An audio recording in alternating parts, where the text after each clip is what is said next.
The federal government says shortfall in electricity tariff payable by power consumers across the country now stands at about 2.5 trillion naira, while the average technical, commercial and collection losses of the power distribution companies is projected to exceed 600 billion naira this year. According to the Ministry of Power, the Nigerian Energy Support Program, which is co-founded by the German Federal Ministry of Economic Cooperation and Development and the European Union, will provide advisory services to key stakeholders with regards to energy policy and management. Minister of Power, Mr. Godije Diagba, explains that, that's Minister of State for Power, that the current administration will continue to foster collaboration with the international community to commence the development of premium grids to boost electricity supply in the country. Well, as the gale of sale of all international oil companies' divestment from Nigeria deepens, Norwegian energy firm Equinor has hired Standard Chartered to assist in the sale of its major stakes in an offshore oil field in Nigeria. According to reports, the potential sale of Equinor's 20% stake in the Agbami field offshore Nigeria could fetch up to $1 billion as part of measures to downsize its operations in Nigeria. Equinor is reportedly looking to sell its Nigerian oil field stake to focus on more profitable and new projects. It will be recalled that ExxonMobil tried selling its shallow water assets before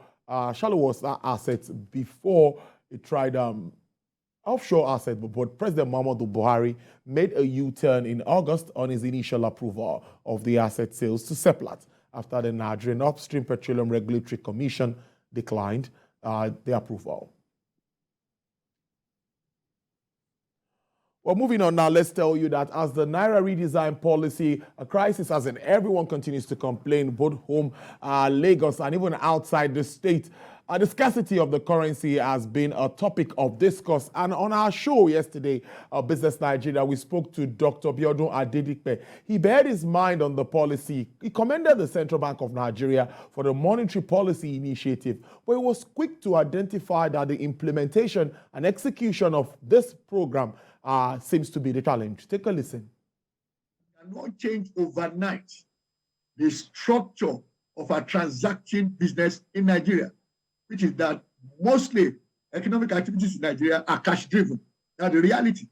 So it is then difficult to translate almost immediately from a cash-driven economy into a cashless one. So it's something that has to be done over time. This is a good window to bring in all those monies into the system and therefore cut out whatever money is illegal and cannot be converted. But at the same time, the CBN should ensure we have sufficient currencies to replace what is required to prosecute legal commercial transactions. Whenever you implement a currency redesign and it begins to hamper commerce, that by all means will also affect the economy at the end of the day. But it means that ordinary economic activities that should be funded in the course of the flow of transactions will get stymied. And that becomes a major challenge for the economy in terms of growth and obviously development. And that is why, in my own view, execution is where the real problem is. The volume of cash released to the banks, unfortunately, I don't have the figures, and then the volume of cash the banks can push back into the system to sustain commercial activities. That is where I think the real constraint is at the present moment. Well, moving on now, the Arewa Consultative Economic Forum wants political aspirants to provide strategic blueprints of rapid renewal and economic transformation of northern Nigeria. It made the call against the backdrop of North Plain, particularly being affected by leadership that has not brought about economic prosperity. Lara Folayan reports. 70% of Nigeria's arable land is domiciled in the north.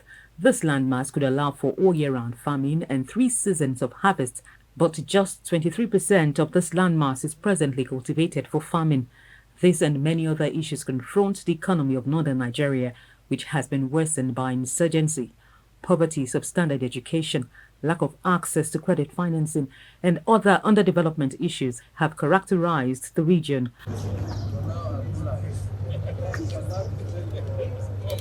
Arewa Economic Renewal Forum says bad leadership is also part of northern Nigeria's problems, and it now wants those vying for political offices to provide strategic blueprints for the rapid renewal and economic transformation of northern Nigeria.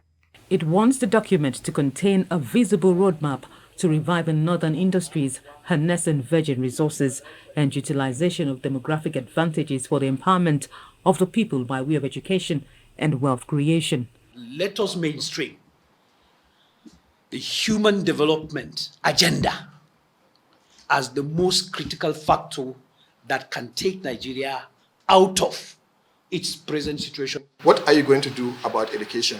What are you going to do about poverty? What are you going to do about agriculture, which is the mainstay of northern Nigeria, which is the mainstay of Nigeria's population? The forum believes such blueprints, coupled with the commitment and political will towards implementation, could bring about a much-desired economic prosperity. This includes exploiting regional assets, demographic potentials, geologic advantages, and agricultural benefits for economic development. What we are doing through this initiative is to strengthen the nation by unlocking the enormous economic potentials of northern Nigeria. It was very unfortunate for us that there are a lot of potentials in the community of Nigerian general existence, but unfortunately the North was left behind, because most of those that were expected to go out and poach for all these developmental activities are either more engrossed in politics than the economic development of the region. The forum says failure of candidates to provide the economic blueprints would be to their disadvantage, as the blueprints could galvanize support for such candidates as the elections draw closer. Lara Folayo, TVC News, Abuja. Well, Asian stocks rose today and were poised for a fifth straight week of gains after data highlighted a resilient U.S. economy and, of course, boosting investor sentiments ahead of next week's late central bank policy meetings. MSCI's broadest index of Asian Pacific shares outside Japan rose as much as 0.55% to hit an almost 9 months high of 562.10. Also, Japan's Nikkei rose 0.05%. European stock features indicated that stocks were set to rise, with Euro Stock 50 features up 0.3%, German DAX 0.28% ahead of FTSE features up 0.16%. Hong Kong Hang Seng Index was little change after surging more than 2% on yesterday. That's while mainland China's market are due to resume trading on Monday after Lunar New Year holidays. We're wrapping up now. Crude oil prices edge higher for the second session day, sustaining by session today, sustaining by stronger than expected U.S. economic growth and hopes of a rapid recovery in Chinese demand as COVID-19 cases and debt plunged from last month's peak level. U.S. West Texas Intermediate crude experiences an upward price margin of 1.33% to sell at $82.09 per barrel. Brent crude futures sells for $88.62 with an uptick of 1.31%. Bonny Light sells at $87.69 with a surge of 0.9%. And for the OPEC basket, crude oil dealers are offering $84.80 with a downward price review of 0.76%.